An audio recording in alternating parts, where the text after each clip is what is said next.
Bismillahirrahmanirrahim. Assalamualaikum warahmatullahi wabarakatuh. Sahabat INH, sekarang sudah di penghujung bulan Ramadan, Pak Ustadz. Iya, betul sekali. Di 2 minggu terakhir ini kita akan ada sesi tanya jawab dulu ya Pak Ustadz. Betul. Perihal tentang yang akan disampaikan Pak Ustadz sekarang. Minggu keempat ini mau membahas apa nih? Mungkin lebih tepatnya bayar zakat fitrah kali ya, tentang zakat fitrah. Karena di minggu itu adalah waktu yang membayar zakat fitrah. Betul, betul. Oke, kita dengarkan aja Ustadz Rival kulturnya seperti apa tentang zakat fitrah. Silakan Ustadz.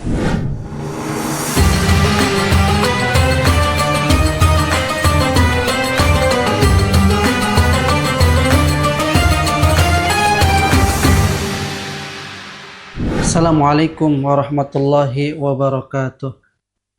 Innal hamdalillah nahmaduhu wa nasta'inuhu wa nastaghfiruh wa na'udzu billahi min shururi anfusina wa min sayyiati a'malina. May yahdihillahu fala mudhillalah wa may yudlilhu fala hadiyalah. Asyhadu an la ilaha illallah wa asyhadu anna Muhammadan abduhu wa rasuluh la nabiyya wa la rasulahu ba'dah. Amma ba'du. Sahabat INH, dimanapun kalian berada, bersyukur kita kepada Allah Subhanahu wa Ta'ala dengan senantiasa kita mengucapkan Alhamdulillahirabbil alamin. Salawat kita kepada Nabi Muhammad dengan senantiasa kita mengucapkan Allahumma shalli ala Sayyidina Muhammad wa ala ali Sayyidina Muhammad. Sahabat, bagaimana kabarnya?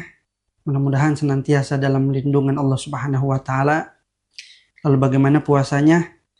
Mudah-mudahan puasa kita dari awal hingga detik ini puasa yang diterima oleh Allah Subhanahu wa Ta'ala. Insyaallah pada kesempatan kali ini Al-Fakir coba ingin membahas sedikit tentang masalah zakat fitrah. Alhamdulillah Allah masih memberikan kita umur yang panjang sehingga kita masih berada di penghujung Ramadan tahun ini. Kita manfaatkan dengan senantiasa meningkatkan keimanan dan ketakwaan kepada Allah Subhanahu wa Ta'ala dengan menyempurnakan iman tersebut dengan menunaikan zakat fitrah. Ingat sahabat, zakat fitrah ini termasuk rukun daripada rukun Islam. Oleh karenanya wajib bagi kita orang Islam untuk menunaikan zakat fitrah. Lalu bagaimana yang tidak mampu? Mereka termasuk mustahik. Bagi kita yang mampu, wajib membayar zakat fitrah. Bagi mereka yang tidak mampu, maka kita beri zakat tersebut. Termasuk mustahik penerima zakat fitrah. Sahabat INH, dimanapun kalian berada, saking pentingnya menunaikan zakat fitrah. Kapan waktu kita menunaikan zakat fitrah? Ketika hilal sudah ditentukan waktunya puasa, maka dari detik itu kita boleh untuk menunaikan zakat fitrah. Kapan berakhirnya zakat fitrah? Ketika imam sudah naik mimbar. Maka pada saat itu sudah tidak ada lagi waktu untuk menunaikan zakat fitrah. Nah, sekarang Al-Fakir mengingatkan kepada para sahabat untuk menunaikan zakat fitrah. Ketika kita puasa full di bulan Ramadan ini, lalu kita lupa untuk menunaikan zakat fitrah. Ketika Allah sudah menyediakan surga bagi hamba Allah yang sudah berpuasa full di bulan Ramadan, ternyata lupa kuncinya. Apa itu kuncinya? Bayar zakat fitrah. Karena zakat fitrah itu jembatan bagi kita orang Islam untuk menuju surganya Allah Subhanahu wa Ta'ala. Makanya dalam hadis Rasulullah pun dijelaskan, qantaratul Islam, zakat fitrah itu termasuk jembatan bagi orang Islam. Bagi kita orang yang beriman kepada Allah Subhanahu wa Ta'ala, lalu kita tidak menunaikan zakat fitrah, maka la imana lahu. Ketika kita mengaku beriman kepada Allah, tapi kita tidak menunaikan zakat fitrah, maka tidak ada iman bagi kita. Karena kenapa? Karena kita tidak menunaikan zakat fitrah. Oleh karenanya, zakat fitrah itu akan mensucikan diri kita dan akan mensucikan harta kita. Hanya saking pentingnya zakat fitrah, selain untuk mensucikan diri kita dan untuk mensucikan harta kita, zakat itu pun akan mencegah balai, akan mencegah mara bahaya yang datang dalam diri kita. Ketika kita sudah melaksanakan puasa di bulan Ramadan itu pun termasuk rukun Islam, dan zakat fitrah pun itu pun termasuk rukun Islam. Ya. Jangan sampai kita tinggalkan. Ketika kita mampu, ayo kita laksanakan zakat fitrah tersebut. Berapa sih besaran zakat fitrah yang harus kita keluarkan? Para ulama sudah menyepakati. Ini biasanya dibahas oleh ulama-ulama fikih. Ulama kita terdahulu, zakat fitrah itu sudah ditentukan 2,5 kg beras atau kurang lebih 3,5 liter. Atau kalau mau diuangkan, contoh misalkan harga beras itu 12.000 per liternya. Tinggal dikali 12.000 dikali 3,5 liter. Nah, kurang lebih berarti 45 ribuan. Nah, maka sebesar itulah zakat yang harus kita keluarkan. Nah, sekarang Badan Amil Zakat ya, di Indonesia ini sudah menentukan biasanya setiap kota, setiap provinsi itu zakatnya berbeda-beda. Contoh misalkan saya orang Kabupaten Bogor, sudah ditentukan Kabupaten Bogor zakat fitrahnya 47.000. Kota Bogor beda lagi. Kota Depok beda lagi. Bekasi beda lagi. Karawang beda lagi. Sudah ada ketentuannya. Maka besaran itulah yang harus kita keluarkan. Ketika kita tidak punya uang, kita sanggupnya dengan beras, maka keluarkan beras sesuai dengan harga beras yang setiap hari kita konsumsi. Contoh misalkan sahabat makan dengan harga beras 12.000 setiap harinya. Maka ketika kita ingin menunaikan zakat fitrah harus sama beras yang kita makan setiap harinya. Jangan sampai kita makan dengan harga beras yang 12.000, kita zakat fitrahnya dengan harga beras yang 10.000. Boleh, tapi tidak afdol. Ya, yang lebih baik itu ketika kita makan dengan harga beras yang 12.000, kita mengeluarkan zakat fitrahnya harga beras yang 14.000. Nah, itu yang lebih afdol. Nah, oleh karenanya, tinggal bagaimana sahabat INH, tinggal pilih. Kita berada di negara Indonesia yang mayoritas mazhab Imam Syafi'i. Ya, yang dimana beliau berpendapat zakat yang dikeluarkan itu lebih baik makanan pokok yang sering kita konsumsi. Kita beras, ya keluarkan zakatnya dengan beras. Misalkan makanan pokoknya roti, keluarkan zakatnya dengan roti. Makanan pokoknya gandum, keluarkan zakatnya dengan gandum. Makanan pokoknya kurma, keluarkan zakatnya dengan kurma. Ya, tapi sekarang sudah ada ikhtilaf, sudah banyak perbedaan pendapat di kalangan ulama fikih. Ya, ada yang boleh dengan uang misalkan, enggak, silahkan. Ya, yang pasti ketika ingin mengkonversi dengan uang harus sesuai dengan harga makanan pokok yang kita makan setiap harinya. Sahabat INH, dimanapun kalian berada, jangan sampai kita tidak membayar zakat fitrah. Itu saja yang bisa Al-Fakir sampaikan. Mudah-mudahan Anda manfaatnya. Mohon maaf, wabillahi taufiq wal hidayah. Assalamualaikum warahmatullahi wabarakatuh.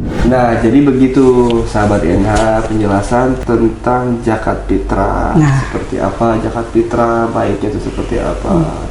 Nah, saya akan bertanya beberapa hal. Pertanyaan lagi-lagi hanya pertanyaan dasar saja yang Baik. selayaknya orang umum ingin tanyakan. Lebih Lebih baik uang tunai ataukah lebih baik beras untuk zakat fitrah? pada hakikatnya ya, zakat fitrah itu bagi kita nih penganut mazhab Imam Syafi'i diutamakan dengan makanan pokok yang kita makan. Kita makan beras, keluarkan zakatnya dengan beras. Makan pokoknya misalkan mereka roti, ya kan, karena keturunan barat, keluarkan roti untuk dizakatkan. Gandum, keluarkan gandum untuk dizakatkan. Lalu bolehkah misalkan dengan uang? Boleh, asalkan jumlah uang itu sesuai dengan harga makanan pokok yang kita makan. Jadi sebaik-baiknya zakat yang dikeluarkan adalah makanan pokok atau beras sesuai dengan harga yang kita makan. Oh, kalau kita makan yang 7.000 ya itu Ya 7.000 ya keluarkan 7.000. Yang harga 12.000 per liter ya keluarkan yang 12.000 per liter. Jangan sampai kita makan yang 12.000, kita zakatnya yang 10.000. Oke, yang kedua pertanyaan tentang zakat. Lagi-lagi pengalaman pribadi, zakat itu lebih baik diakhirkan takbiran atau lebih baik intinya mah seperti sahur tuh semakin mepet semakin bagus gitu. Ya, Nah itu benar atau tidak? kembali lagi ke mazhab kita, Mazhab. Imam Syafi'i. Ya, zakat itu lebih baik itu di akhir bulan Ramadan dan di awal bulan Syawal. Jadi di penghujung akhir Ramadan. Kapan itu? Malam takbiran. Itu benar ya. Jadi betul. Jadi sebaik-baiknya zakat itu ya malam takbiran. Tapi bukan berarti, aduh saya udah bayar nih di awal Ramadan. Boleh. Zakat itu kan beradanya di bulan, zakat fitrah itu beradanya di bulan Ramadan. Jadi ketika sudah masuk awal bulan Ramadan, udah boleh zakat fitrah. Takutnya kita udah ntar aja malam takbiran. Takutnya kita lupa. Satu lagi Ustaz. Ya. Nah kalau ini pengalaman pribadi saya ya. Jadi saya awal-awal merantau ke Jakarta ini dulu saya zakat itu pasti di rumah, Ya. di Bandung, di domisili saya. Tapi kata orang tua saya, jangan kayak gitu katanya. Nggak usah, kamu udah zakat di Jakarta aja. Jadi di mana kamu tempat mencari uang, ya udahlah di situ zakat kamu disalurkan. Gimana? Apakah sebenarnya zakat itu bebas di mana saja ataukah memang lebih baik di tempat domisili kita bekerja atau kita di kampung halaman? Ya. Itu gimana? Zakat fitrah yang lebih baik itu ketika kita tinggal di Bogor, kita nyari nafkah di Bogor, kan, nyari rezeki di Bogor, maka lebih baik kita mengeluarkan zakat di daerah kita, cari rezeki kita. Boleh zakat fitrah di kampung, boleh, kan? Cuman lebih baik kita di sini. Kecuali kita ingin menjakatkan orang tua kita yang ada di kampung misalkan. Kalau dibadalkan gitu bisa. Badalkan bisa. Maksudnya orang tua saya zakatnya di sini aja deh, gitu. Bisa. Boleh berarti. kita yang bayarkan, boleh. Tapi kalau nggak boleh double berarti? Nggak boleh, cukup satu. Mereka di sana udah zakat, di sini juga. Jangan dijakati lagi. Ketika mereka udah makan ditanya dulu, mah udah zakat belum, pak udah zakat apa belum. Itu ketika mereka sudah menunaikan zakat fitrahnya ya sudah. Itu udah gugur kewajibannya. Jadi bisa dipahami ya, tadi di akhir, kemudian harganya itu sesuai dengan yang kita makan, kemudian zakatnya pun Lebih baik lebih baik di tempat kita mencari nafkah. Betul. Tapi ini ada pertanyaan satu lagi, tapi sebenarnya masih hubungannya dengan memberi ya. Ya. Saya kaya nih misalkan ya, amin misalkan saya kaya tiba-tiba zakatnya saya mah nggak mau segitu, saya mau di puluh kali lipat, itu gimana? Ya boleh.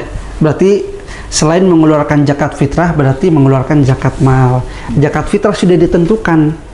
Ketika kita mampu zakat fitrah yang sudah ditentukan, ternyata sedikit ya zakat fitrah. Murah sekali misalkan.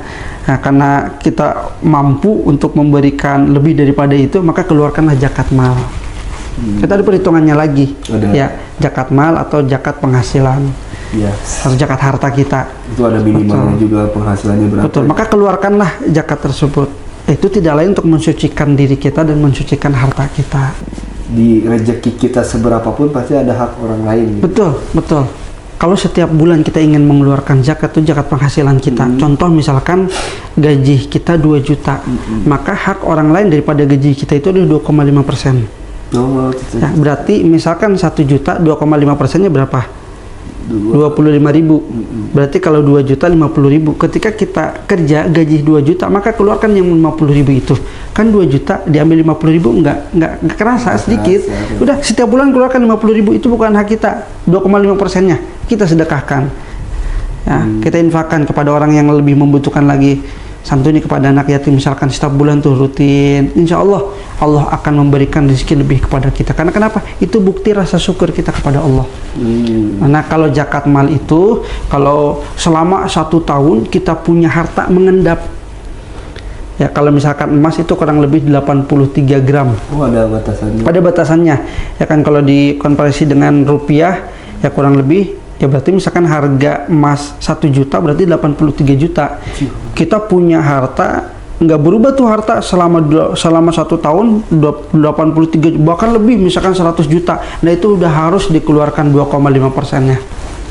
Kalau saya punya sekilo berarti lebih banyak lagi dong yang harus dikeluarkan. Iya harus dikeluarkan berarti. Berarti itu wajib dong ya? Itu wajib dikeluarkan. Itu zakat mal itu mengendap selama 1 tahun. Oh beda zakat mal dan zakat penghasilan? Iya beda. Apalagi dengan zakat fitrah jauh berbeda. seperti itu. Itu bagus kalau misalkan PK punya pemikiran setiap bulan pengen dikeluarkan nih, bukan hak kita, keluarkan, gajinya berapa. Oke, nah jadi begitu sahabat INH ya tadi penjelasan tentang zakat dari Pak Ustadz Rifai, lebih baiknya seperti apa, lebih baiknya pakai apa, Betul. kemudian tadi ada memberi itu bisa terang-terangan atau sembunyi-sembunyi. Iya, betul. Nah jadi kita memang intinya mah lebih baik tangan di atas daripada tangan di bawah. Gitu. Ya. Nah sama juga kita juga mempunyai banyak program di INH. Bagi yang ingin ikut berkontribusi, ingin membantu sesama, kebencanaan, sedekah subuh, rumah ibadah, air minum untuk rumah ibadah, intinya banyak program kita bisa dicek di inh.or.id. Silahkan di situ cek teman-teman sahabat INH ingin berdonasi pada apa, karena sedikit pun yang kita keluarkan insya Allah menjadi berkah ya Pak Ustadz ya. Amin, amin. Tadi ada juga Pak Ustadz bilang ada zakat mal, ada zakat penghasilan, Betul. bisa juga dititipkan kepada INH ya, maksudnya Betul. dengan berzakat langsung dengan memberi donasi ke apa. Betul sekali. Jadi sahabat INH yang ingin berkontribusi silahkan kunjungi website kami di inh.or.id atau bisa klik link di deskripsi video ini. Alhamdulillah kita sudah di penghujung bulan Ramadan sahabat INH. Semoga kita tahun depan masih dipertemukan di bulan Ramadan. Amin, amin, amin, mudah-mudahan. Dan akhir video ini saya mohon maaf bersama Pak Ustadz juga apabila ada salah kata atau yang disengaja ataupun tidak sengaja, mohon Betul. maaf. Akhirul kalam, mohon maaf lahir dan batin. Minal aidin wal faizin. Selamat Hari Raya Idul Fitri 1446 Hijriah. Assalamualaikum warahmatullahi wabarakatuh. Waalaikumsalam warahmatullahi wabarakatuh. Sama-sama.